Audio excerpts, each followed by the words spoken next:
Sementara itu, saudara, sebanyak 137 pengungsi Rohingya masih bertahan di halaman parkir gedung Balai Mesraya Aceh Rabu pagi.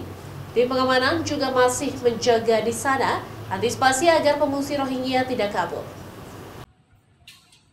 137 pengungsi Rohingya masih bertahan di lokasi penampungan sementara di halaman parkir gedung Balai Mesraya Aceh. Pasalnya mereka disatukan di sana antisipasi agar tidak ada yang kabur.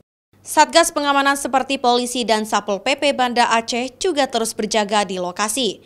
Sejauh ini belum ada pergerakan relokasi pengungsi Rohingya ke tempat baru yang lebih layak.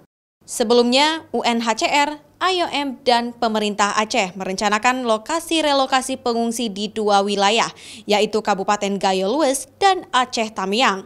Namun belum bisa dipastikan lokasi mana yang akan dipilih oleh pemangku kebijakan tersebut. Mereka masih meninjau lokasi pengungsi yang jauh dari pemukiman warga di sana, serta mempersiapkan fasilitas yang layak untuk mereka. Nova Misdayanti, Kompas TV, Banda Aceh.